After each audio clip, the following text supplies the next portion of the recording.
Haleluya. Haleluya, jemaat GPDI Mahanaim. Selamat pagi, saya ucapkan kepada Bapak, Ibu, Saudara sekalian yang hadir dalam ibadah pertama di bulan Mei. Betul? Berarti kita sudah ada di bulan kelima tahun 2025. Saya percaya Tuhan akan terus menyertai, memimpin kita lewat hari demi hari yang harus kita jalani. Di hadapan kita ada meja Tuhan. Kalau bisa diturunin sedikit, saudara. Saya bukan Jeff Minandar, saya Yos Minandar. Agak terlalu tinggi buat saya. Nah, coba perhatikan saudara, tema khotbah kita pagi hari ini yaitu Roh Kudus sebagai, dalam bahasa Ibrani, El Elyon. Ada orang namanya Elyon, saudara, teman sepelayanan di majelis pusat, yang artinya Allah yang maha tinggi. Jadi Roh Kudus bukan sekedar saudara pengaruh, sebab ada yang mengatakan demikian. Tetapi Roh Kudus adalah pribadi Allah, yaitu Allah yang maha tinggi. Betapa pentingnya setiap anggota jemaat mengerti khotbah ini. Itu sebabnya saya berharap saudara sungguh-sungguh fokus memperhatikan firman Allah, supaya saudara mengerti betapa pentingnya Roh Kudus di dalam hidup kita.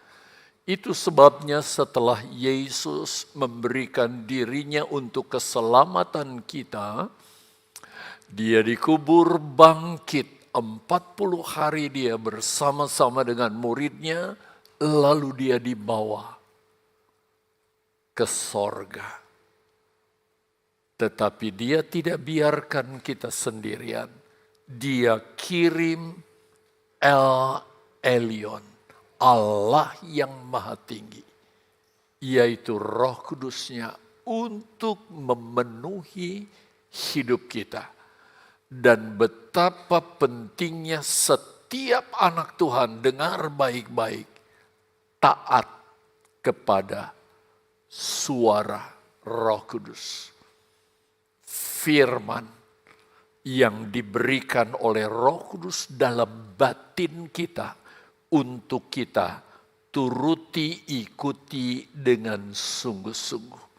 Mari kita baca ayat pokoknya terlebih dahulu, yang saya ambil dari Mazmur 83 ayat yang ke-18 dan 19. Mazmur 83 ayat 18 dan 19.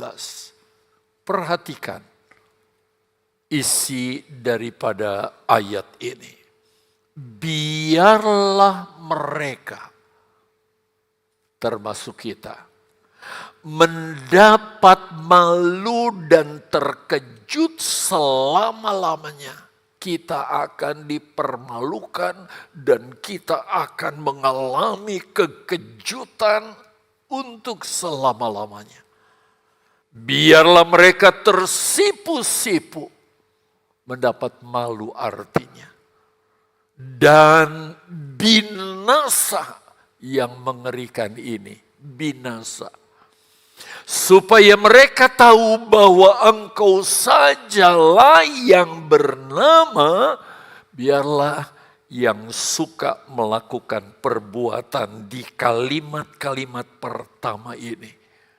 Bukan saja malu, terkejut, tetapi binasa selama-lamanya.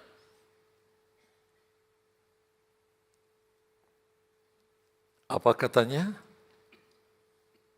supaya mereka tahu bahwa Engkau sajalah bernama Tuhan yang Maha Tinggi atas seluruh bumi. Jadi betapa pentingnya setiap orang percaya termasuk saudara mengerti tentang oknum Roh Kudus. Bahwa Dia Allah adalah Tuhan yang Maha Tinggi atas seluruh umat manusia yang di muka bumi ini. Untuk itu kita tidak boleh saudara menyepelekan Roh Kudus, menganggap enteng Roh Kudus. Bahkan ketika Dia berbicara di hati kita, mengingatkan kita ketika kita berhadapan dengan kejahatan, Roh Kudus bilang, jangan lakukan, hindarkan diri, jauhkan dari itu. Kita harus mentaatinya. Kalau tidak, kita akan mengalami kalimat yang pertama di ayat-ayat ini. Mendapat malu, terkejut, bahkan tersipu-sipu, malahan binasa. Kalau kita tidak mentaati Roh Kudus yang bersuara di hati kita. Itu sebabnya saya katakan kepada saudara tadi, betapa pentingnya kita mengerti khotbah ini dan mempraktekannya dalam kehidupan kita, di keseharian kita. Bapak, Ibu, Saudara yang dikasihi oleh Tuhan, Mazmur pasal 83 adalah nyanyian dan permohonan, bahkan merupakan doa seorang yang bernama Asaf. Di mana dia berdoa, dia mohon kepada Tuhan agar Tuhan tidak membiarkan orang fasik melawan Allah dan umatnya. Fasik, kata fasik itu artinya orang yang tidak berjalan sesuai dengan hukum. Yang dimaksud hukum di sini adalah hukum firman Allah. Dia berdoa, saudara, memohon kepada Tuhan agar orang yang melecehkan firman Allah, Tuhan tidak biarkan begitu saja. Agar orang-orang yang suka melawan orang percaya, yaitu saudara dan saya, Tuhan tidak biarkan begitu saja. Bahkan tidak sedikit anak-anak Tuhan yang tahu jam di mana dia harusnya beribadah, tetapi dia mengabaikan itu. Tuhan jangan biarkan orang itu. Kenapa? Kalau Tuhan bertindak, kalau Tuhan sentil kupingnya, mereka akan tahu bahwa yang patut disembah itu bukan dewa-dewa.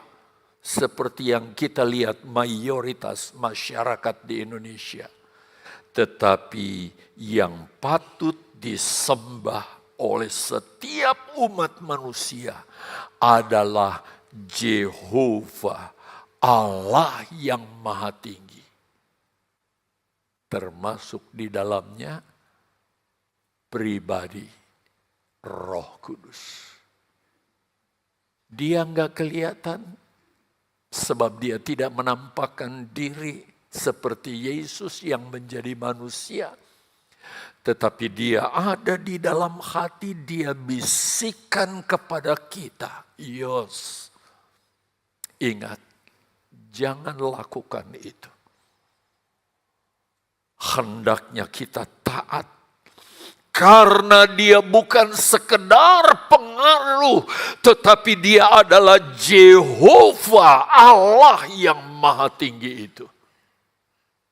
Bapak, Ibu, Saudara yang dikasihi Tuhan, saya menginginkan, saya merindukan setiap anak Tuhan, apalagi jemaat GPDI Mahanaim, benar-benar menjadi jemaat yang taat kepada Allah Roh Kudus, yaitu Allah yang maha tinggi ini. Kalau kita perhatikan firman Allah, ada 2 kali dicatat dalam Alkitab bahwa Roh Kudus adalah Allah yang maha tinggi atau El Elyon. Ingat ya, El Elyon. Allah yang maha tinggi, dialah Roh Kudus. Dia dicatat 2 kali dalam Alkitab sebagai Allah yang maha tinggi. Itu sebabnya kita nggak boleh main-main dengan yang namanya Roh Kudus itu. Bahkan nanti kita dianjurkan untuk menjadi jemaat yang penuh dengan Roh Kudus. Yang pertama kita bisa lihat ini, senang sekali kalau saudara mencatat supaya nanti saudara baca di rumah.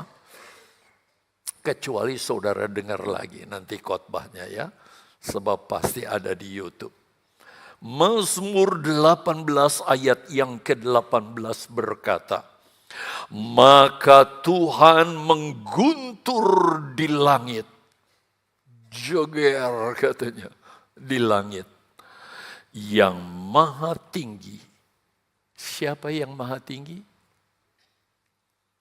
Allah El Elyon tadi. Allah Roh Kudus memperdengarkan suaranya. Di batin kita, dia mengingatkan kita. Di batin kita dia bersuara supaya kita jangan dihukum. Dia ingatkan kita begitu rupa. Roh Kudus adalah Allah yang maha tinggi atau El Elyon. Yaitu Allah Roh Kudus yang begitu rindu memperdengarkan suaranya. Seperti saya rindu saudara. Berdiri di mimbar ini, menyampaikan firman Allah, memberi pesan kepada jemaat. Demikian Roh Kudus saudara. Dia Allah yang begitu rindu untuk memperdengarkan suaranya kepada saudara. Dan jangan saudara lecehkan. Kalau saya berkata kepada seseorang, lalu orang itu saudara mengabaikan, melecehkan, gak mau dengar, gak mau perhatikan, saya merasa tersinggung.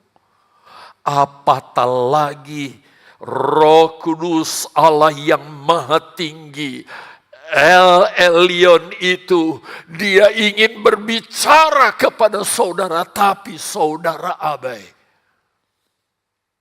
Kalau dia berbisik, bertobat, jangan lakukan itu lagi. Tapi kita tidak mau dengar. Satu waktu, dia akan bertindak karena kita terus melecehkan dia. Coba kita perhatikan di dalam Yohanes 14 ayat 26. Bukan ayat 6 ya, tapi ayat 26. Dikatakan begitu, tetapi penghibur, Roh Kudus, bukan saja bergelar Allah Maha Tinggi, tetapi dia bergelar penghibur. Dia memberi penghiburan. Ketika kita susah dalam tekanan, Roh Kudus memberi penghiburan kepada kita. Yaitu Roh Kudus yang akan diutus oleh Bapa dalam namaku, dalam nama Yesus. Dialah yang akan mengajarkan kamu akan semua yang telah kukatakan kepadamu.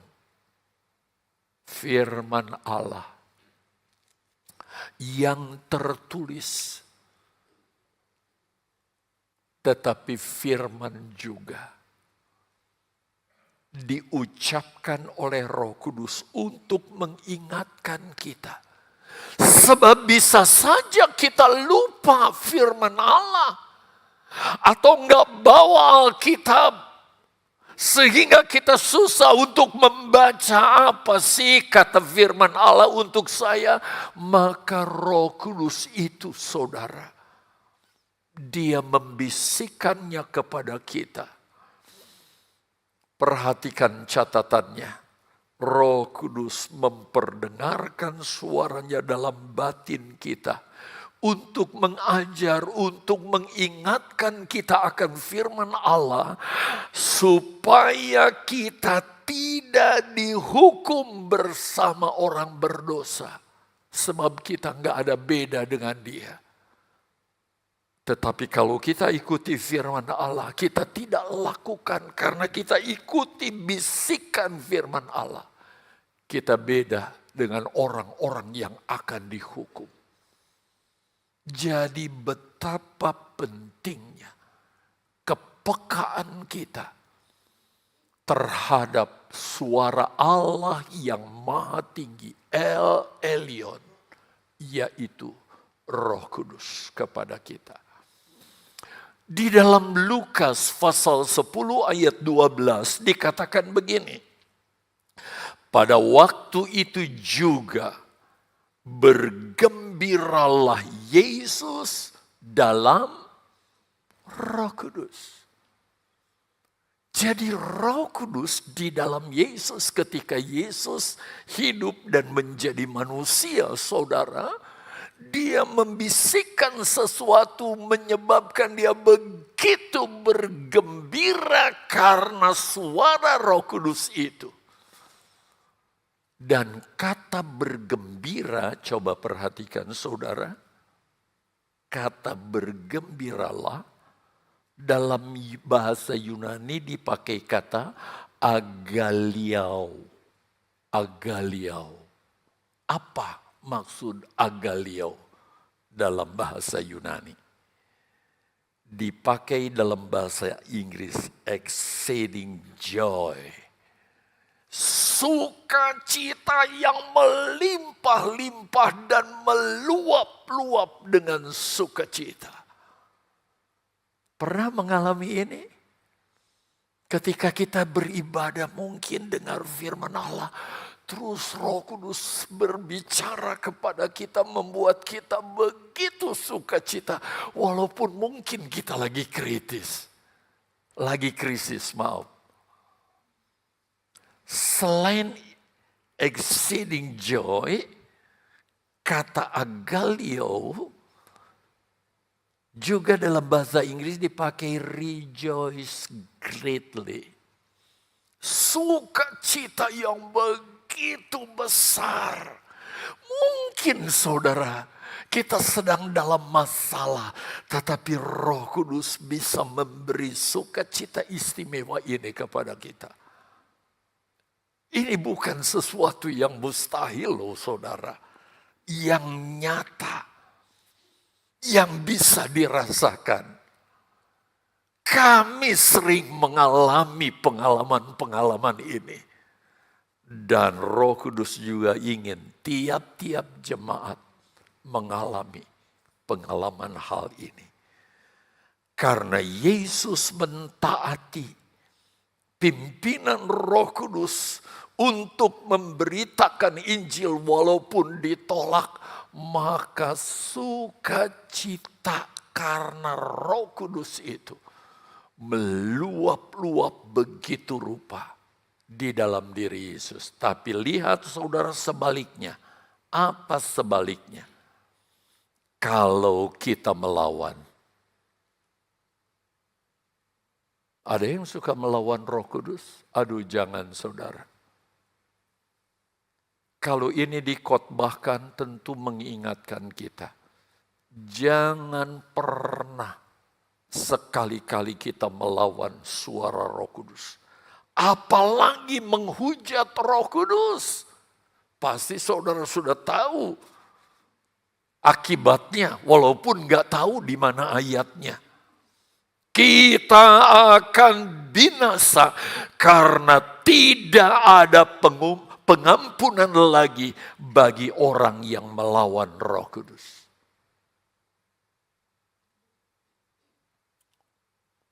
Melawan Bapa, melawan Yesus, ada ampunnya. Tapi Roh Kudus jangan sekali-kali. Tidak ada pengampunan. Itu sebabnya kalau dia berbisik, saudara, dengar dan taati. Dengar dan ikuti Roh Kudus. Karena tujuannya adalah untuk kebaikan saudara dan saya. Lukas 12 ayat 10. Saudara yang dikasihi Tuhan, sekarang kita lihat ayat yang kedua yang mencatat tentang Roh Kudus. Yaitu di dalam Lukas pasal yang pertama ayat yang ke-35. Kalau saudara buka Injil Lukas pasal pertama, itu kisah tentang kelahiran Yesus. Dan ini berkaitan satu pribadi yang dipakai oleh Allah untuk melahirkan Yesus. Yesus dilahirkan untuk penyelamatan. Karena kelahirannya bukan keinginan seorang pria. Tetapi kelahirannya adalah keinginan Allah. Untuk ada manusia Allahi yang bisa melakukan kehendak Allah. Jadi penebus untuk saudara dan saya. Itu sebabnya kita melihat bagaimana saudara Roh Kudus. Dia membuahi rahim Maria. Bukan Yusuf yang membuahi. Bukan seorang pria, manusia. Tetapi Allah yang maha tinggi. Membuahi rahim Maria. Dan kita melihat saudara. Di ayat ini dikatakan. Perhatikan ayatnya. Jawab malaikat itu kepadanya. Kepada Maria. Roh Kudus akan turun ke atasmu. Akan membuahi rahim Maria. Karena yang menyelamatkan kita. Untuk menebus kita. Haruslah manusia, itu sebabnya Roh Kudus jadi manusia. Untuk bisa disalib supaya saudara jangan binasa, tapi selamat. Dia mengorbankan diri begitu rupa. Dan kuasa Allah yang maha tinggi. Inilah Elion itu. Yaitu Roh Kudus akan menaungi engkau, sebab itu anak yang akan kau lahirkan itu akan disebut kudus, anak Allah. Jelas ayat ini mengatakan Roh Kudus, Allah yang maha tinggi itu, dia adalah Allah. Bapak ibu saudara yang dikasihi Tuhan, Roh Kudus tidak hanya mengajar dan mengingatkan dalam batin Maria dan dalam batin kita, orang-orang percaya di akhir zaman, agar kita tidak berbuat dosa. Tetapi perhatikan, Roh Kudus, El Elyon ingin menaungi Maria. Dia juga ingin menaungi kita. Ada di dalam diri kita. Agar kita terhindar dari semua malapetaka yang ada di akhir zaman. Sebab itu kalau dia membisikkan dalam hati saudara, ikuti, taati. Karena dia tidak menginginkan kebinasaan kita. Dia menginginkan keselamatan. Mungkin kalau saudara ketika satu kali melawan, toh enggak apa-apa. Jangan coba-coba, jangan main-main. Belajar taat kepada Allah yang Maha Tinggi, Roh Kudus, El Elyon itu.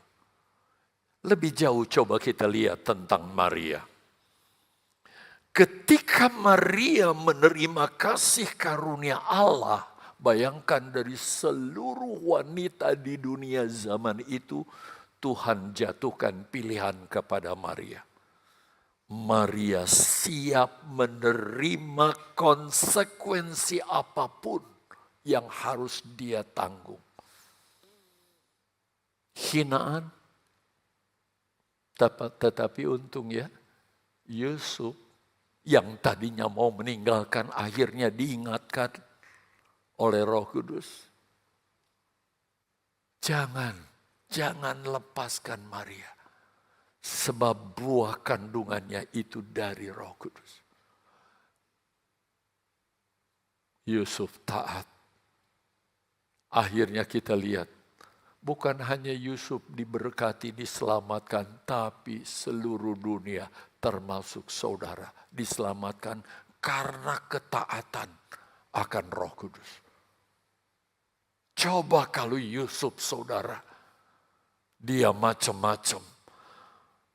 Yusuf taat. Maria pun dia terima konsekuensi apapun. Apakah nanti hinaan? Kalau saya lihat sih di Alkitab gak ada orang tahu pada akhirnya. Karena Yusuf mengcover. Dia siap menikahi Maria. Walaupun dia tidak tidur dengan Maria sampai Maria melahirkan Yesus. Dia taati. Kalau ada cacian, bahkan kalau ada tuntutan-tuntutan lain yang mungkin dianggap menyalahi Taurat, Maria siap menghadapi bahkan ancaman iblis sekalipun. Karena ketaatannya untuk mengikuti apa yang diinginkan oleh Allah yang Maha Tinggi, yang membuahi rahim Maria. Oh, betapa Allah sangat senang kalau jemaat Mahanaim adalah jemaat yang bukan hanya taat karena dibacakan firman Allah, dijelaskan, oh ini firman Allah, saya harus taat.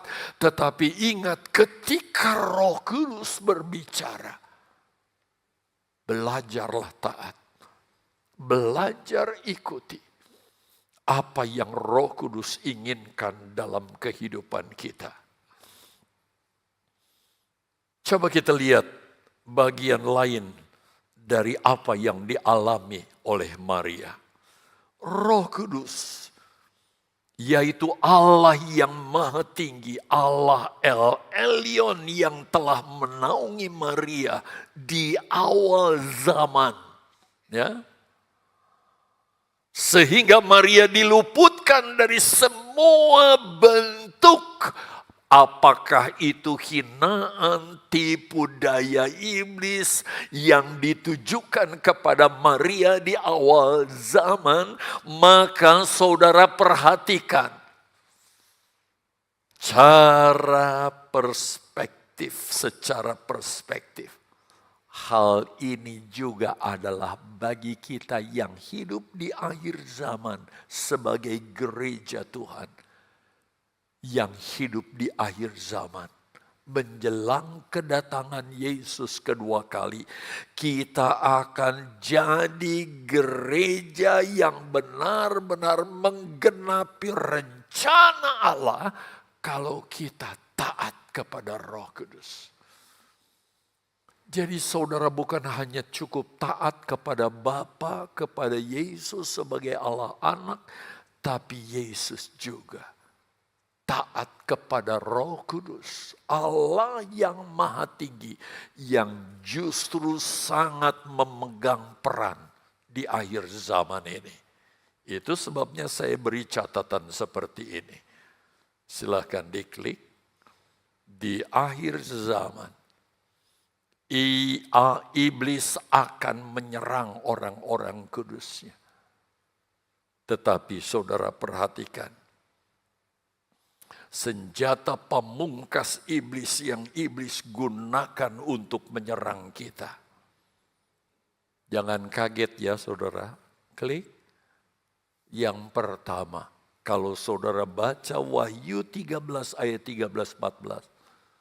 Iblis di akhir zaman, dia bisa bikin mujizat. Itu sebabnya betapa pentingnya saudara, kita memiliki kepekaan terhadap firman Allah lewat kuasa Roh Kudus di dalam diri kita. Nanti kita akan adakan doa 10 hari untuk kepenuhan Roh Kudus. Karena betapa pentingnya ini. Kita bisa terkecoh, tertipu loh. Iblis bisa mengadakan mujizat saudara. Bahkan dia juga bisa mengacaukan ekonomi. Sebab itu jangan kaget. Hari-hari ini kita lihat kekacauan ekonomi saudara. Keuangan, perdagangan dan sebagainya. Ini sudah dinubuatkan di ayat 17. Wahyu pasal 13. Dan yang ketiga saya hanya beri 3 kepada saudara. Yang paling mengerikan di ayat 10. Iblis menyerang gereja dengan penganiayaan. Tapi gereja yang bertahan sampai terakhir karena dia mentaati Roh Kudus, mereka itulah yang akan diselamatkan. Ini tantangan yang hebat buat gereja di akhir zaman. Sebab itu biarlah pengiringan kita bukan cuma sekedar karena saya Kristen ya saya harus ke gereja. Tapi biarlah kita benar-benar menjadi pengikut Yesus yang taat. Karena iblis menjadikan kita sasaran supaya kita jangan masuk sorga. Dia sasar begitu rupa supaya kita binasa. Tapi yuk jemaat Mahanaim, kita satukan hati. Kita belajar mentaati baik firman Allah dan juga suara Roh Kudusnya bagi kita sekalian. Perhatikan kelanjutan dari catatan tadi. Kalau iblis menyerang, saya memberi catatan 3 hal tadi. Tetapi orang percaya yang hidup dalam naungan Roh Kudus. Hidup dalam naungan Allah yang Maha Tinggi, El Elyon itu. Dia akan diluputkan saudara. Diluputkan dari apa? Antikris yang akan bekerja di akhir zaman. Kenapa? Perhatikan Wahyu 12 ayat yang ke-6. Ini janji Allah kalau kita betul-betul taat kepada pimpinan Roh Kudus.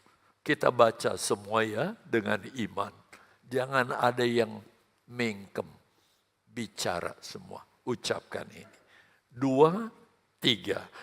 perempuan itu lari ke padang gurun, di mana telah disediakan satu tempat baginya oleh Allah, supaya ia dipelihara di situ 1260 hari lamanya.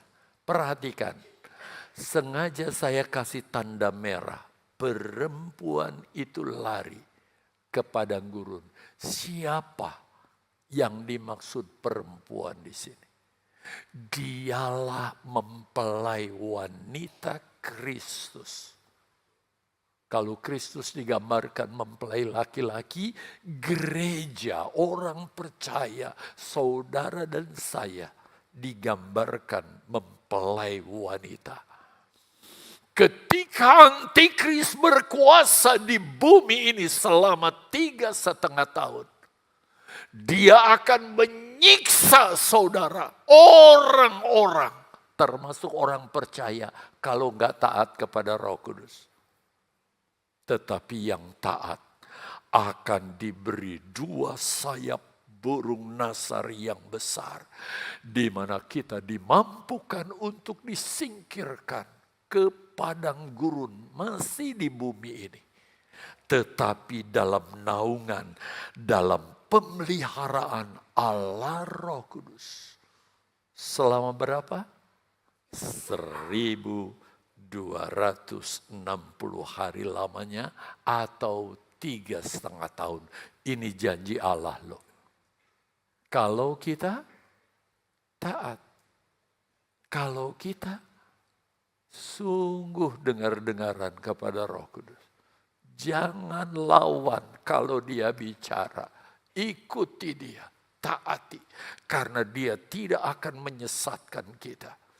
Dia akan membawa kita kepada rencana apa? Allah. Dengan cara apa gereja berlari? Yaitu saudara dan saya, untuk luput dari Antikris di akhir zaman yang akan berkuasa 3,5 tahun di muka bumi. Menurut Wahyu pasal 12 ayat yang ke-14, dikatakan kepada perempuan. Perempuan yang disebut di ayat sebelumnya kita baca. Diberikan kedua sayap burung nasar yang besar, supaya ia terbang ke tempatnya di padang gurun, di mana ia dipelihara jauh dari tempat ular itu selama 1 masa dan 2 masa dan setengah masa. Artinya 3 tahun. 1 masa, 2 masa, dan setengah masa. 3,5 masa, 3,5 tahun. Kita akan dipelihara dari ganasnya Antikris yang akan menguasai bumi. Siapa yang dipelihara? Siapa yang dijaga? Siapa yang dilindungi? Yaitu orang yang taat, saudara, mengikuti kehendaknya. Kehendak Roh Kudus, Allah Maha Tinggi. El Elyon itu bagi kita. Seperti Maria dan Yusuf yang dinaungi oleh kuasa Roh Kudus, Allah Maha Tinggi, yaitu Elyon, sehingga luput dari ancaman Herodes. Herodes mengancam Maria dan Yusuf. Tetapi hanya dengan berjalan kaki naik keledai, meninggalkan Israel menuju Mesir. Mereka dipelihara dari Herodes yang merupakan analogi, tipologi, gambaran dari Antikris di akhir zaman. Ingat saudara, demikian pula gereja. Gereja yang seperti apa? Yaitu orang-orang percaya di akhir zaman yang hidupnya dinaungi Roh Kudus, Allah yang Maha Tinggi. Elyon, El Elyon. Merekalah yang akan diluputkan dari aniaya besar yang Antikris akan adakan di akhir zaman. Belajarlah taat. Belajarlah taat.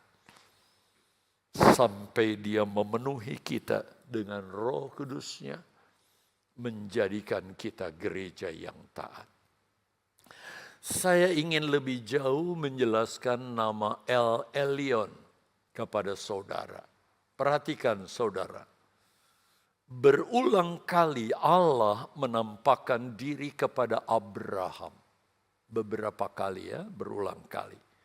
Pertama kali Allah menampakkan diri kepada Abraham dengan memperkenalkan dirinya sebagai El Elyon, Allah yang Maha Tinggi. Dan itu bisa kita lihat di dalam Kejadian 14 ayat 18. Dikatakan dalam Kejadian 14 ayat 18, Melkisedek. Nggak ada mokodongannya. Raja Salem membawa roti dan anggur.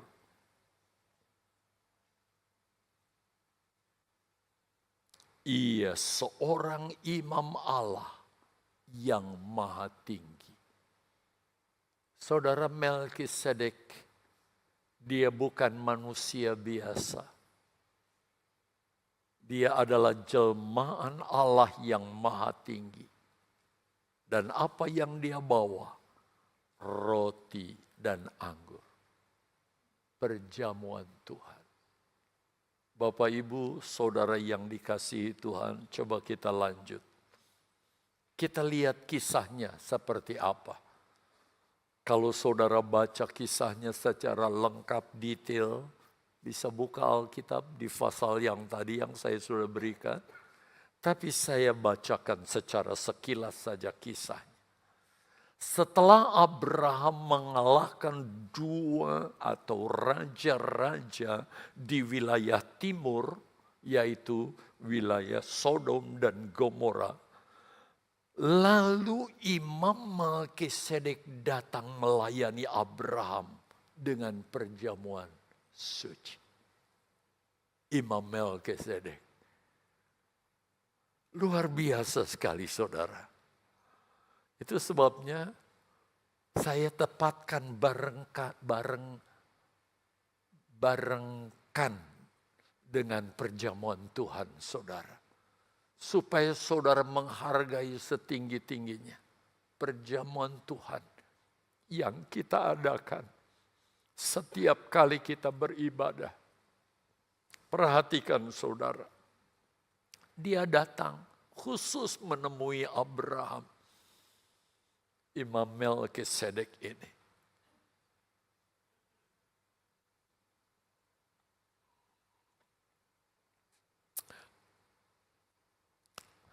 Dia datang kepada Abraham untuk meyakinkan Abraham bahwa Allah yang disembah Abraham adalah Allah yang Maha Tinggi, yaitu Allah El Elyon. Jangan pernah ragu. Berapa banyak pun agama di dunia ini, termasuk di Indonesia, Allah yang benar adalah Allah yang saudara dan saya sembah. Sangat sedih, sangat terharu kalau ada jemaat, apalagi jemaat Mahanaim, saudara.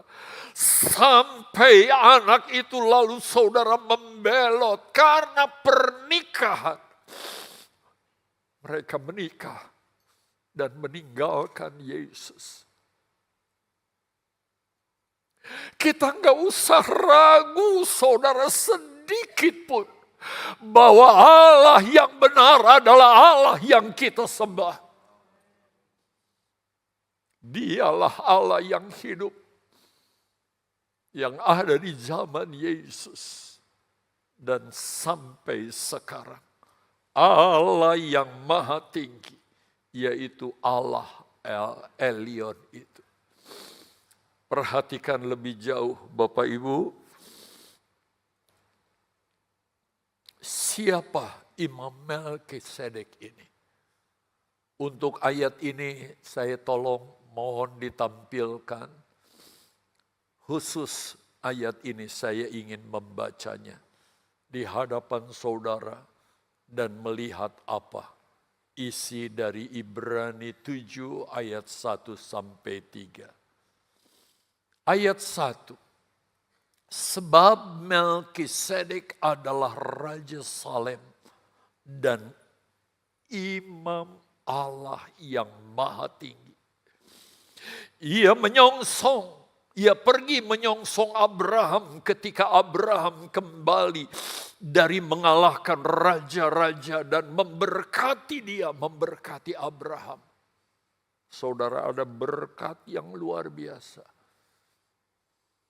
Kalau kita dilayani oleh Allah lewat tubuh dan darahnya untuk keselamatan kita, kita hargai setinggi-tingginya. Dan juga Raja Salem, yaitu Raja Damai Sejahtera. Kalau dia ada di hati kita, dia memberi kita damai sejahtera. Ia tidak berbapa, tidak beribu, tidak bersilsilah. Sang Melkisedek ini.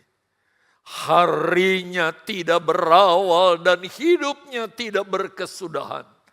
Dan karena ia dijadikan sama dengan anak Allah, ia tetap menjadi imam sampai selama-lamanya. Bapak, Ibu, Saudara yang dikasihi Tuhan. Jadi kita melihat Melkisedek adalah Tuhan Yesus Kristus. Dan dialah yang melayani kita. Kalau saudara melihat saya dan sekian banyak pelayan-pelayan Tuhan melayani. Tetapi saudara pandang dengan iman bahwa Yesus sendirilah yang menjamu saudara dengan memberikan tubuh dan darahnya demi keselamatan kita. Ada berkat yang begitu ajaib yang Dia sediakan bagi kita. Melkisedek, dialah Tuhan Yesus Kristus itu sendiri. Coba kita pindah ke ayat berikutnya. Di pasal 14 ayat 18. Imam Melkisedek memberi roti dan anggur, perjamuan suci kepada Abraham. Perhatikan saudara, hal ini merupakan nubuatan, pelayanan keselamatan yang Yesus perbuat, yang Yesus lakukan, yang Yesus kerjakan di atas kayu salib buat saudara dan saya. Jaminan keselamatan itu adalah sebuah kepastian bagi kita. Itu sebabnya mungkin saudara karena tidak mengerti, tidak mengetahui, sehingga kita asal-asalan saja, minum pun kita pikiran kemana. Waktu baca firman Allah dibacakan, saudara enggak perhatikan. Tetapi di tempat ini saudara belajar. Yesus sendiri yang melayani kita. Dia memberikan hidupnya untuk keselamatan saudara dan saya. Taati Dia. Titik yang kedua, saudara perhatikan nubuatan pelayanan keselamatan yang Yesus kerjakan di kayu salib adalah untuk saudara dan saya. Dan kalau kita memenangkan jiwa sampai orang itu bertobat lahir baru, saudara, luar biasa. Luar biasa karya Allah di dalam diri kita, mau memakai kita menjadi alat sebagai sarana kemuliaannya. Setelah perjamuan suci, Kita lihat ayat selanjutnya di ayat yang ke-19. Lalu ia, imam besar Melkisedek itu, apa? Memberkati Abraham, katanya. Diberkatilah kiranya Abraham oleh Allah yang Maha Tinggi, pencipta langit dan bumi.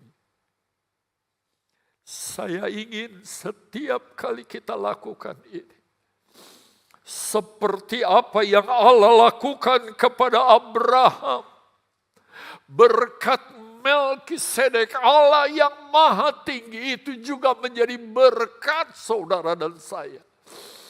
Itu sebabnya saudara, jangan pernah sepelekan ini.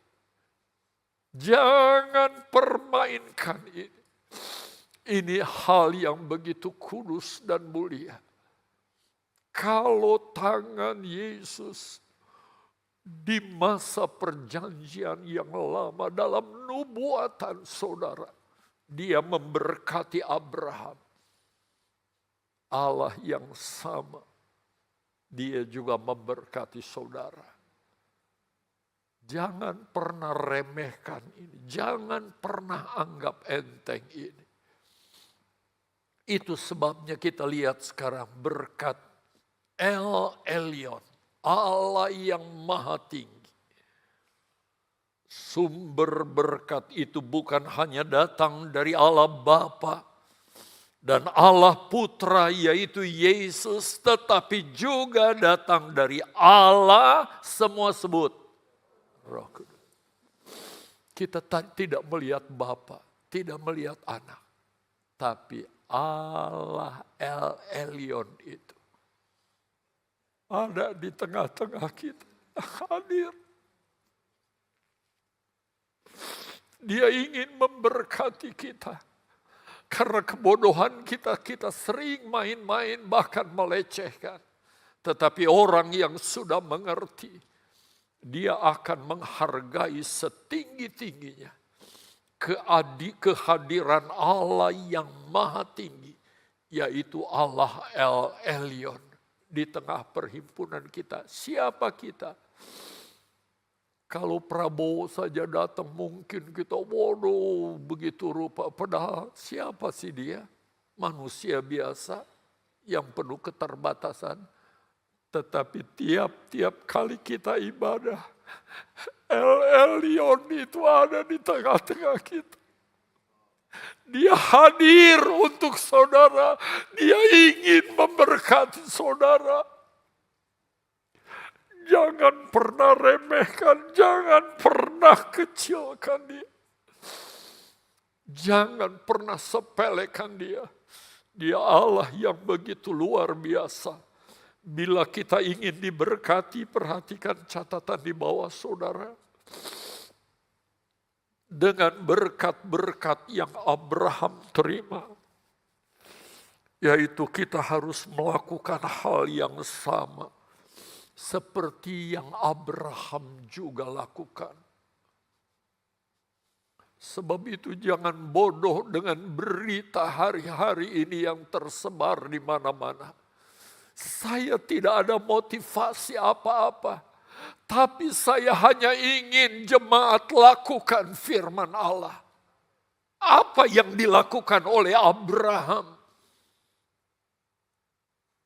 setelah dia didatangi oleh Melkisedek? Yang pertama, ini juga yang harus kita lakukan. Abraham menghormati Allah yang Maha Tinggi, yaitu sebagai Allah El Elyon. Allah yang Maha Tinggi. Oknumnya siapa? Dialah Roh Kudus. Abraham hargai. Bukan hanya satu. Ada nomor satu, ada nomor yang kedua. Nomor kedua apa?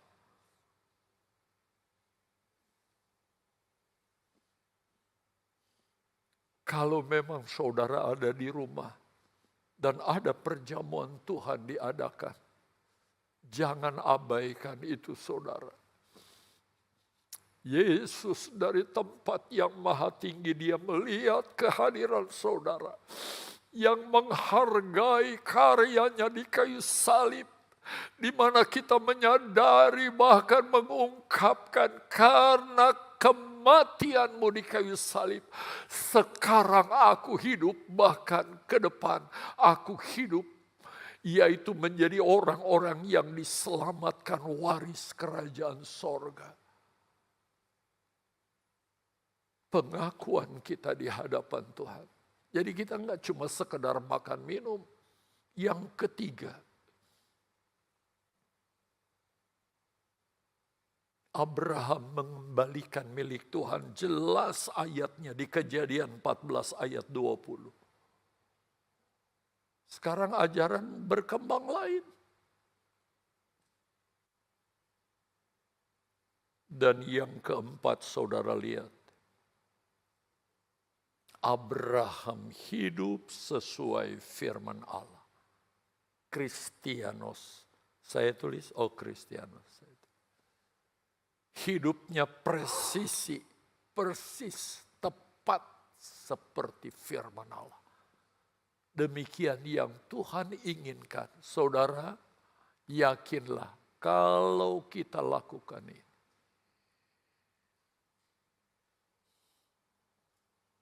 Kita akan diluputkan dari apapun juga, khususnya di akhir zaman ini. Maaf, saya sudah lewat 5 menit ya. Masih ada 3 menit rupanya. Mari saya jemput pemain musik. Maunya sih saya ingin lanjutkan, saudara.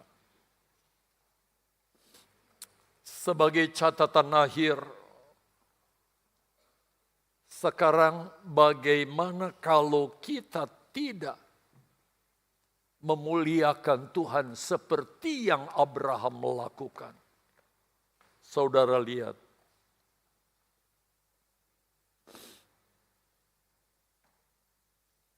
Bagaimana kalau ada orang yang hidupnya tidak memuliakan atau tidak meninggikan Allah Bapa, Allah Putra, dan Allah Roh Kudus, Allah yang maha tinggi.